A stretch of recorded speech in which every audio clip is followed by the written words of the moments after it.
Well, I'll get started. What I'll do is, let me bring up my screen right now. And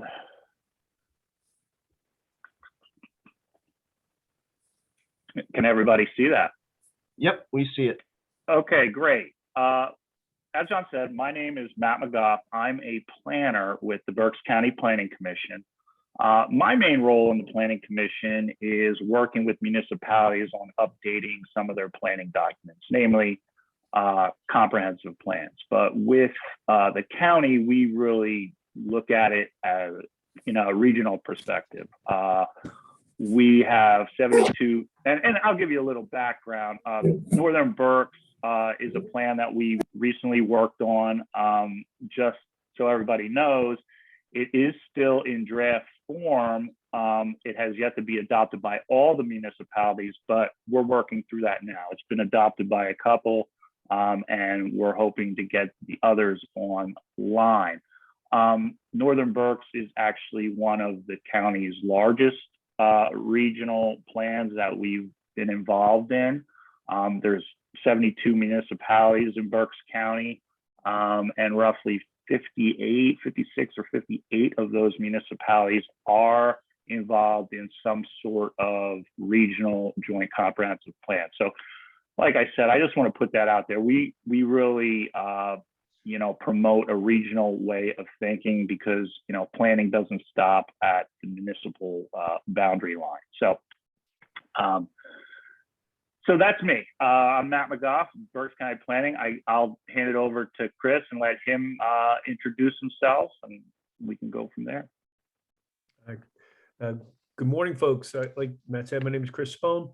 Up until January 3rd, I was the Director of Operations and Project Development for the Hamburg Area School District. And part of that project development involved working with the other 7 municipalities that make up the 104 square miles of the Hamburg Area School District. And that came about because 2 things. One, at the time, Tilden Township was going through an ugly legal battle regarding the development of some area that was zoned for residential, and there was an interest to put some warehouses on that. And the joint plan they had at the time was a little out of date. While it was being followed, it recognized that, hey, we need to come together and update this. And then the second thing was, at the time, I was a high school principal, and I recognized that if we were going to have all this industrial development coming along the I-78 and 61 corridors, and if we really were going to have the number of workers coming into the warehouses, or industrial development, we'd like to call it, that the developers were saying they were going to have when they came and asked for TIFs or other forms of tax abatement, where were they going to live? What kind of jobs were they going to have? Did we have our secondary curriculum aligned to the automation, to the high-tech workforce that we hoped would be coming into the area, or were we going to have pick and pack jobs, which were going to more or less depress the area? And how could we as a school district work with developers to show that we're willing to adjust our curriculum and work closely to create a skilled workforce, while also saying, and have quality of life locations to live? So over the course of the 3 years, representatives from the 7 municipalities worked closely with Matt. Matt really was our taskmaster, if you will. He was the publisher, and put together this draft plan. But now everybody has to go through their steps to formalize it within their municipal areas. I promised Michelle she wouldn't have to talk. If she'd like to talk, that's great. But Michelle Zimmerman is the business manager at Hamburg Area School District. And I will tell you, there's no other more creative person involved with, why do we have to do things this way? Why can't we find another way to avoid assessments and maybe help with property taxes and some other unique ways of doing things that we can partner together instead of end up bickering over the top, over assessment values with local judges? So Michelle, I'll leave it to you if you'd like to say anything. If not, we'll just move on.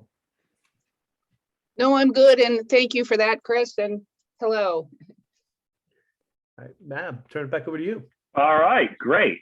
Well, I'll start with a little presentation that we have and just a background on, in case anybody is not familiar, what exactly a comprehensive plan is.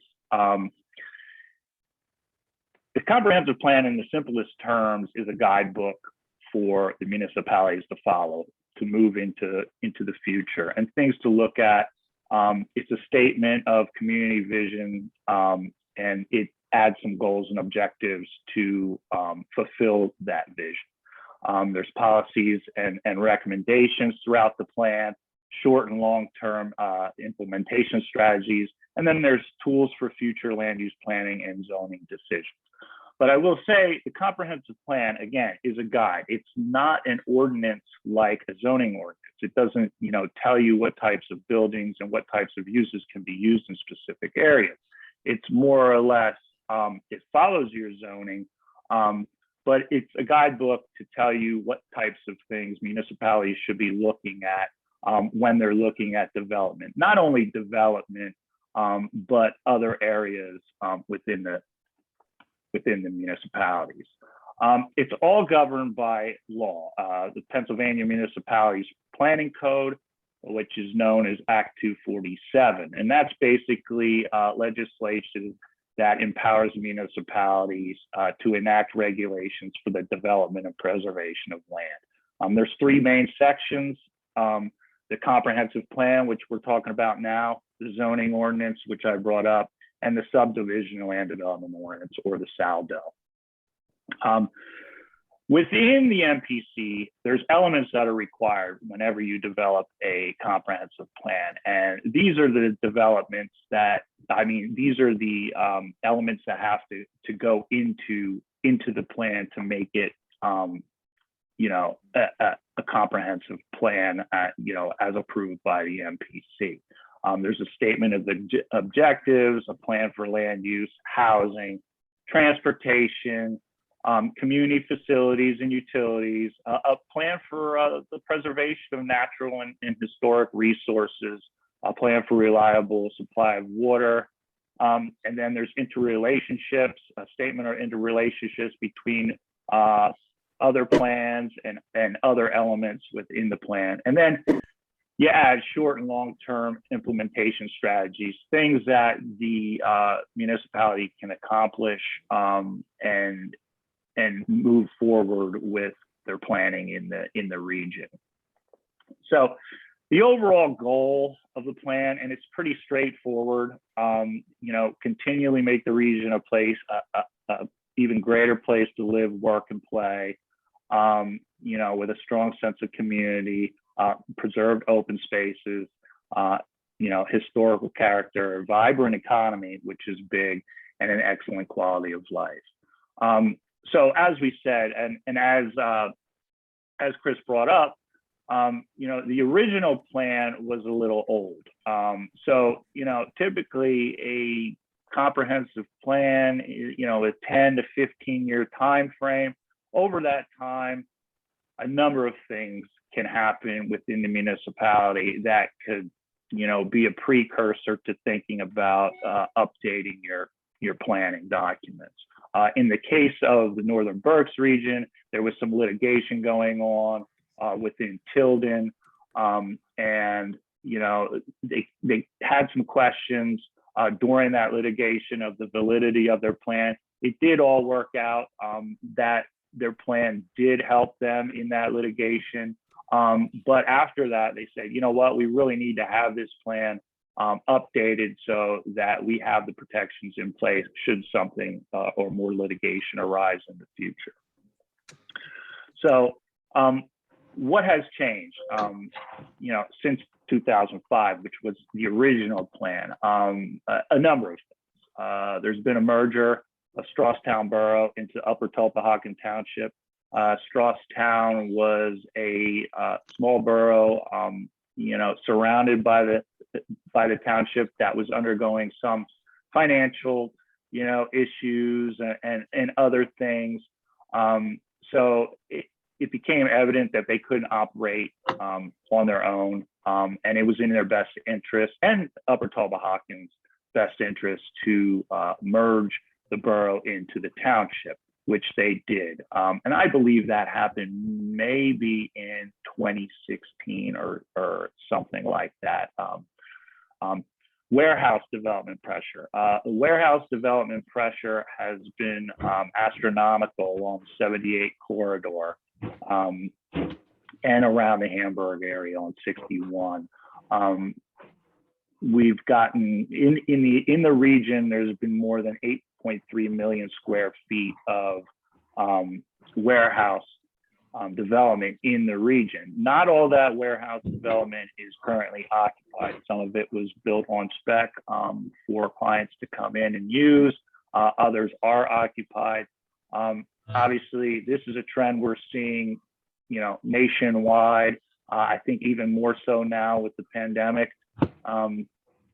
Everybody's staying at home and then, shopping online. You needed space for these distribution centers. And it's also the geographic location of the area. We're in, a pretty close proximity to major commercial hubs, such as, the city of Philadelphia and the city of New York and Allentown. So it's the position of the area that really, I think is kind of driving these warehouse developments in there. The other is increased traffic congestion. One of the issues that's been seen, especially in the borough of Hamburg, anytime there's any sort of incident on I-78 and they have to shut down traffic, it directs traffic through the borough to get around that, that stoppage. So that's increasing a lot of congestion in the borough and a lot of other issues. So the plan has some ideas and to address that. Rising costs, just like everything else, there's rising costs for the municipalities to provide services to their residents. So there's ideas in the plan on, some cost sharing initiatives or things like that for the municipalities to consider moving forward in an effort to mitigate those rising costs. And zoning amendments. Over the time since 2005, there's been various zoning amendments to the municipal zoning ordinances within the region. So what we want to do is then when we, build the comprehensive plan and moreover the future land use plan, we want to incorporate those changes into the future land use plan so that we have a direct correlation and consistency between the two. So with that being said, the future land use plan. And the future land use plan is probably your most important element of the document. And it's showing, where you want to see your types of different developments throughout the region. In this region, obviously, it's a very rural region. And in a couple slides after that, you'll see the breakdown of the different land use designations. Well, when we do the outreach for the public for, gathering some information on this plan, one of the items or one of the things that we constantly heard back was, they like the rural atmosphere of the region and they want to retain that. So we have to be cognizant of that. There's also a lot of recreation in the area. Your whole northern area of the region is the Hawk Mountain, and that contains the Appalachian Trail, and a lot of that area has some conservation easements and other areas that would not be suitable for development, steep slopes and things of that nature. And then we have other areas in the brown you can see. And again, this map, we'll blow this map up later in the slide, but you can definitely see the breakdown on how rural this area is. So the future land use plan describes a number of things and has a number of ideas that the municipalities should consider when they're looking at development or they get development proposals in. One of them, protecting existing neighborhoods, moderate the rate of housing, to avoid overloading the public school system, roads and utilities. With housing comes cost.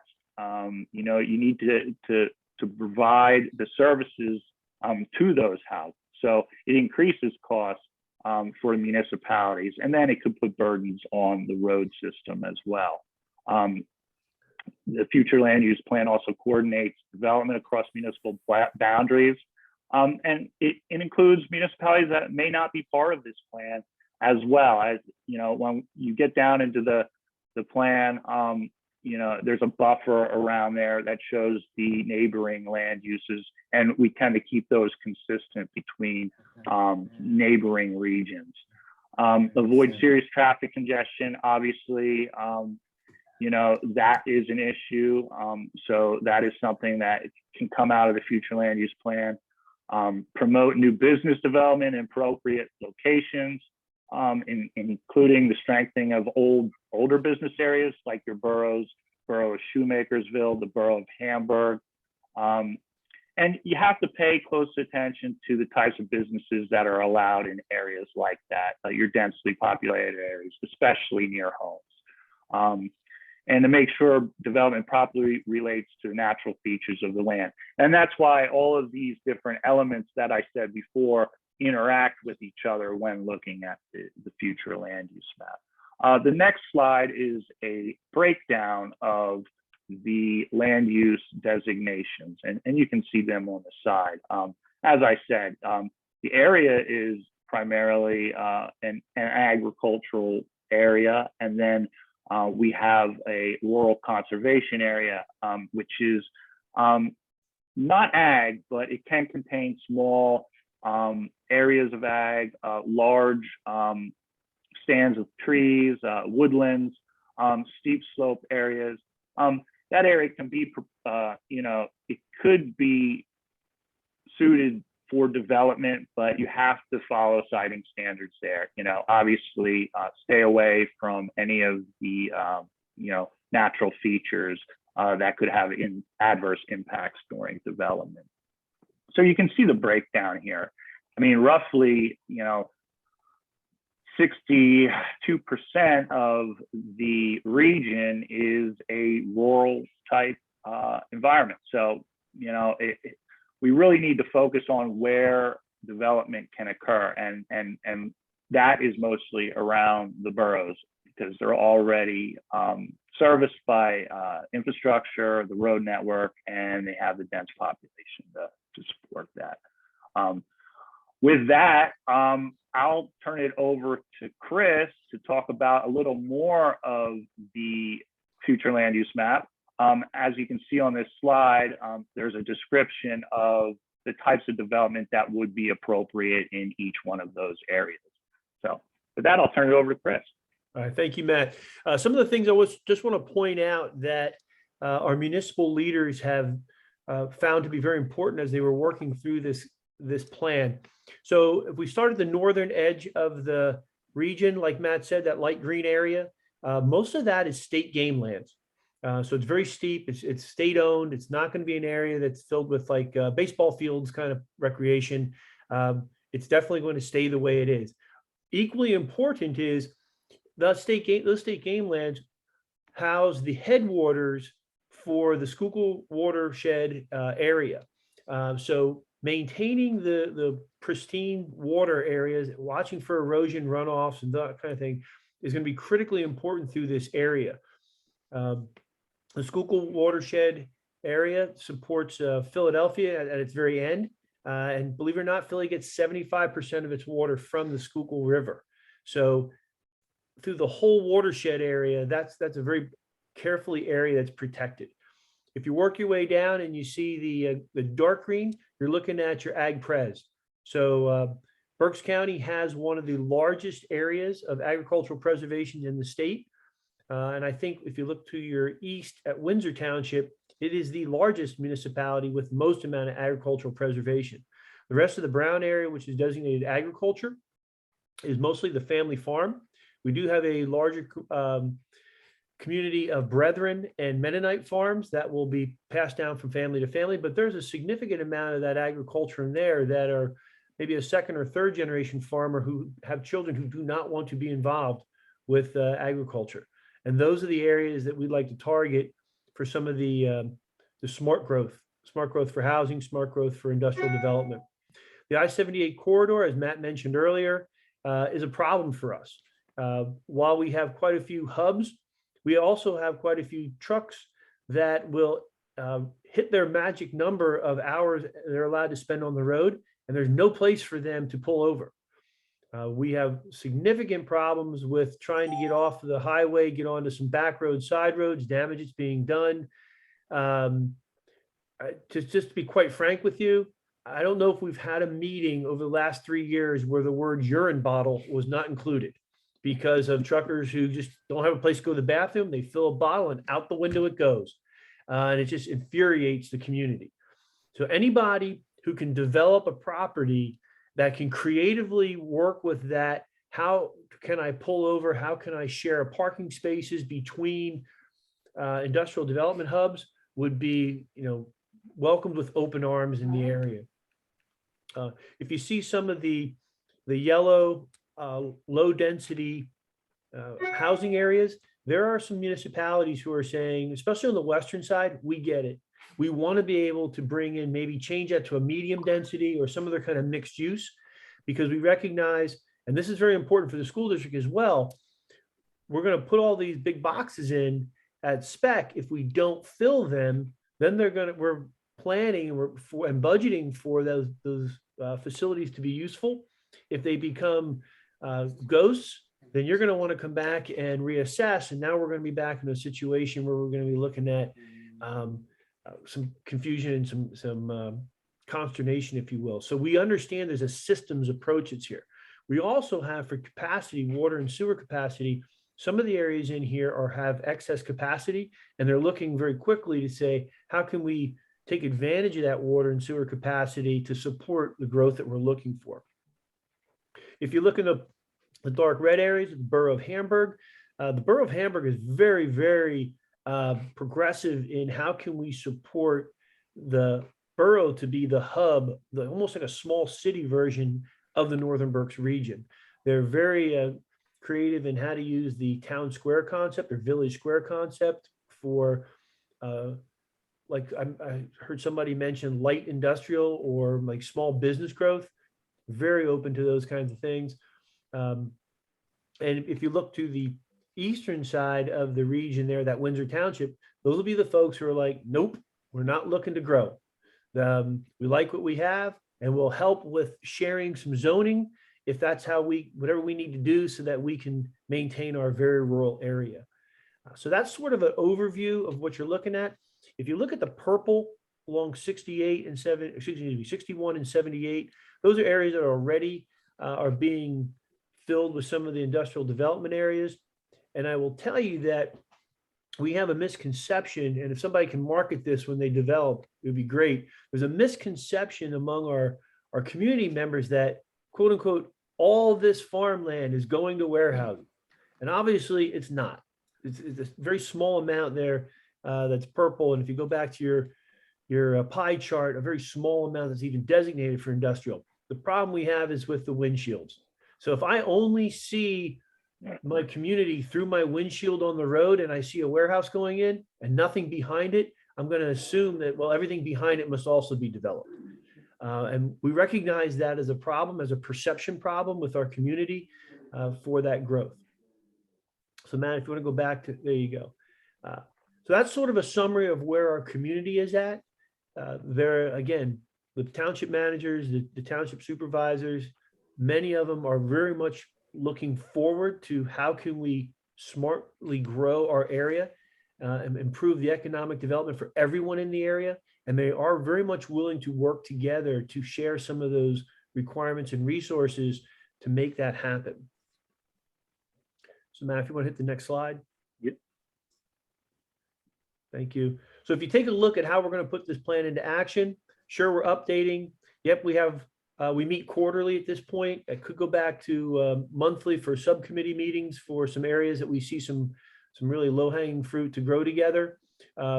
Continuing with meetings to promote this within our community, and then maximizing the communication. That's why we're here. To be able to talk with groups like you, to be able to talk with sewer and water authorities, other municipal leaders, so that we can bring everyone together so that we can take this plan from, like Matt said, an idea, a document, and really move it into actionable items that improve everybody. So our next slide is questions. And I'd like to start by posing a question. As developers, what are you looking for from municipalities, from school districts, or other entities within a region that would make it easier for you to bring in the type of development we're looking for in a plan like this? So with that, I'll leave it out to the group.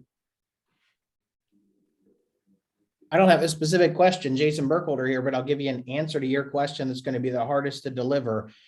Consistency. The biggest challenge is jumping from municipal bubble to municipal bubble and finding the rules are different all over the place. I know that's a big challenge, but if we could at least establish countywide agreement on what we're looking for, we definitely support whatever needs to be done to help make that happen. Yeah, Jason, I'm glad you brought something like that up, because and that's just the nature of government in Pennsylvania. You have 72 different governments within one government. It gets very tricky, but that's one of the reasons, and we go through exercises like this. It's kind to, one of the things with a comprehensive plan, and the MPC spells out, is that a regional local comprehensive plan has to be generally consistent with the county's comprehensive plan. So the county has an overall comprehensive plan for the county, although it doesn't have as much teeth as a local comprehensive plan. But by law, we're to review all the development proposals that come in to a municipality. So we do have a chance to comment. Now, they don't have to listen to our comments, but nevertheless, we try to provide the best comments and guidance we can for the benefit of the municipality. But I think, that's a tough nut to crack. And again, that's why we go through these exercises, because one of the recommendations within the plan, and I guess I should add that, this was a very brief overview of the plan. The plan itself is roughly 230 pages long, and there's a lot of information in there. So, the municipalities really need to take that information and take that ball and run with it. And, we can be there as support, but they're ultimately the decision makers. So yeah, that's tough to do. But with these plans, we recommend that, streamline your permitting processes, and think about things that you just brought up. So. Jason, if I can follow up with that, you said consistency. Consistency in what way? Like Matt said, with processes of permitting, with understanding that zoning, what consistencies are we focusing on? Well, one of the things I would say so part of the reason I ask is for the benefit of the order. Part of the reason I ask is for us as a realtor association to assist in this mission. And so for us, we advocate on a regular basis. Our members, John, obviously, paying attention to municipal stuff, and our members are advocating at the local level on a regular basis. And so obviously, we're never going to overcome one little municipal bubble whose people are stuck 30 years ago. You know what I mean? Who say, we don't want that kind of development.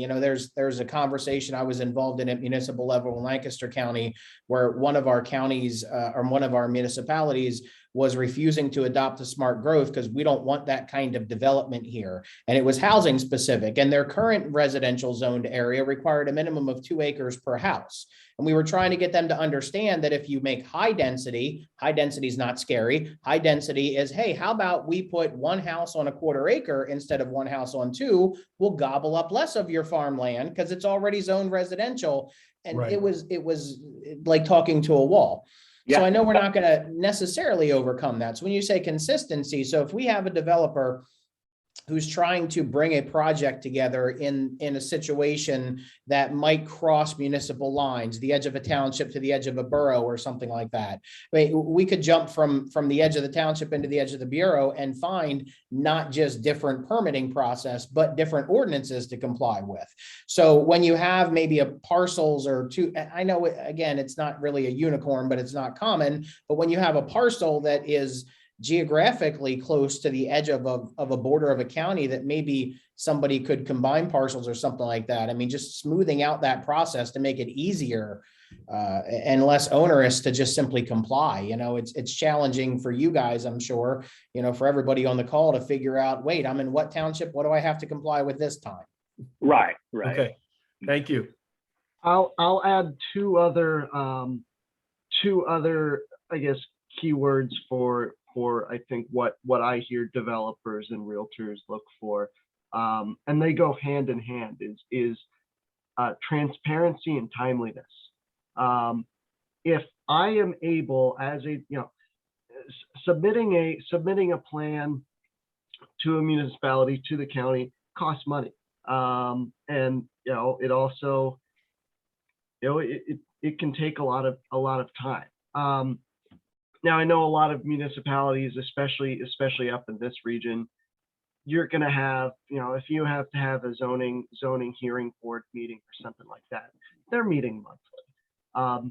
So that transparency aspect is so important, because if I, as a developer, can go to that meeting knowing what the community is looking for, knowing what their concerns are, so that way I can address them. We can talk about those in a single meeting, if I know about them beforehand. Otherwise, what you can end up happening is you go to the meeting, hear about a couple of the issues, go back, revise the plan, resubmit everything, and go back to the next meeting. These are good. There's also this other thing. So it takes something that, you know, is you know, once a month review. Can, you know, you go back and forth 2-3 times, that's like 2-3+ months immediately, for a project getting delayed. I know, you know, some municipalities in Berks have the, I think they've referred to them as one-stop shops, where you can kind of go in and have a conversation before you submit the plan, hear some of, you know, what the municipalities are looking for, some of what their you know, real sticking points and their concerns or their priorities are, so that way developers have an easier time submitting plans that from the get-go align better with what the, you know, municipality and what the community is looking for. That's a big one, and you know, it's being able to do that is not only a benefit for the developer, because they're saving time, you know, getting their plans approved faster and ultimately getting it completed faster. It's also a huge benefit for the municipality, because now developers know going into it what you guys as a community want, and usually you can you know, see more positive results that way. So I'll give you an example. The Tilden Township supervisors want desperately to have a over 55 development within their township. They have land area that they say we'll help whatever we need to do to make this happen. All we got to do is wait for the gentleman who has the farm is willing to sell. But if you know that they're looking for that specific type of development and they have area that they want designated, that just makes the process a lot easier than, hey, we're going to guess and test and see where you're at, and who's going to fight me on this, and why did you tell me you want it over there instead, something like that. Yeah. Okay. I think something else to realize is that, you know, I've been doing this for 20 years with the county. You know, every municipality is different. Some are a lot more advanced than others. You know, Kumru Township is definitely going to be a lot different than, say, Hereford Township or somewhere like that. So they're going to have the tools in place to really help. You know, some of these municipalities don't even have regular office hours that you can, get with them. So, that's tough too. It's just, it's something you have to deal with, but yeah, we understand that. And that's one of the things that we recommend in all our documents is for municipalities to be proactive, and, to make sure that their processes aren't holding up, some good development within their region. So. Do you think for this subject of what you just said there, small municipalities with part-time staff, it's understandable, there's only a half person devoting their time on Tuesdays and Thursday afternoons. Mm-hmm. Do you think there's a space for the county to offer municipal level services on a fee base? Maybe they could, shall we say, subcontract out to you all to do that? You think there's an appetite for that in the future? I don't know if there's an appetite for the municipalities to do that. I can't talk, about our office. I think that would be something that they would definitely consider, because we run into these types of issues as well. Just getting information. We get submittals, and then we want some more information on the project, and it's tough to get that information. Now, I'm just saying, with your more advanced, more metropolitan type, municipalities, you don't see that because they have large staff. They have a dedicated manager. A lot of these municipalities, on the fringe, their manager, their secretary is their manager. So yeah, I don't know how the municipalities would. I guess that would be on a case-by-case basis with the municipalities. I think that would be something that our office would definitely consider. But again, we don't want to be the big bad county. We don't want to take, their local government away from them. But yeah, any way we could help, yeah, we would definitely do that. And we do that in some respects, for like Len Hartsville, their plans, we do their reviews for their plans. So we have approval power on their reviews just because they're a very small rural borough. So I believe that's Len Hartsville that we do that for. But, yeah, I mean, that's a good suggestion. I'm not exactly sure how that would work, but I don't think the county would be adverse to thinking about something like that. But not to derail your discussion that way, just tuck that away for future reference. If our association could help you further that cause to make things easier for folks, we'd certainly be willing to add our voice. Great. Mhm. Yeah, that's a great idea. Matt, I did have a question. I know all of the communities in the region are at some stage in the process of getting it approved. Do you know which ones have taken that final vote Tilden for has. approval? Tilden has. I believe Shoemakersville may have, or they're planning it. I don't have the date on that readily available. And then I know that Upper Tulpehocken is planning on adopting next month. Awesome. And then the other ones are kind of trickling in. So,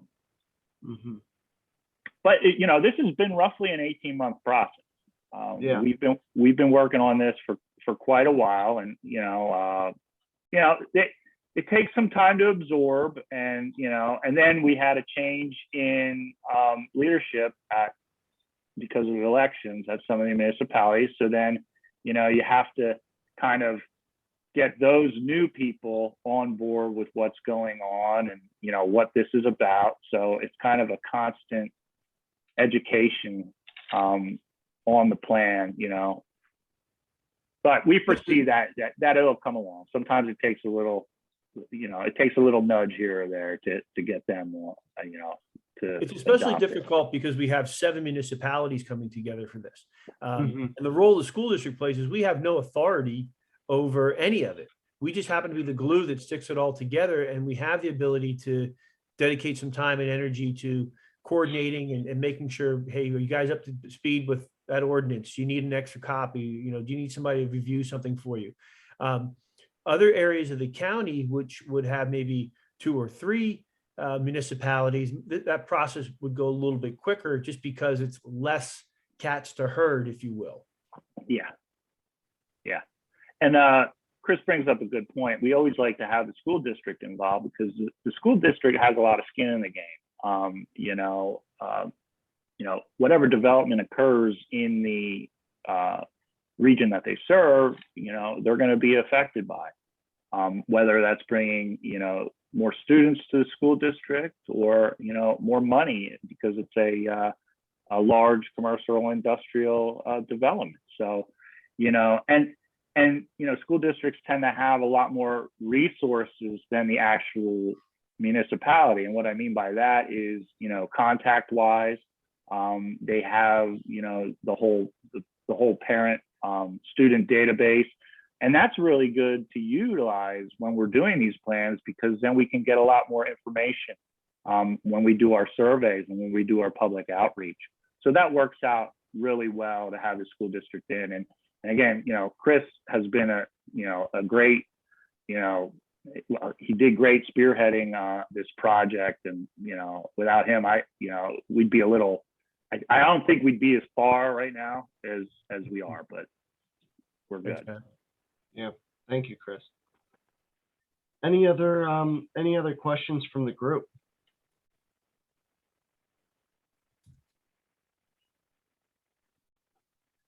Alrighty. Well, Chris and Matt, if anyone does have any questions, wants to get involved, or might have some development to send your way, what would be the best way to get in touch with you guys? I just put my email up on the slide if you guys can see it. I can be contacted by email or by phone. And my email is cspone, SPOHN, @albright.edu. I'm now an adjunct with Albright and their Science Research Institute. Retired from public ed, but did not retire, as you can tell, and have a warm spot and still help out the Northern Berks area as we continue to move forward with the plan and the economic development of the area. Awesome. All righty. Well, thank you guys so much. And thank you, everyone, for being a part of today's presentation. Thanks for having us, guys. Thanks for having us. See you guys. Yep. See you.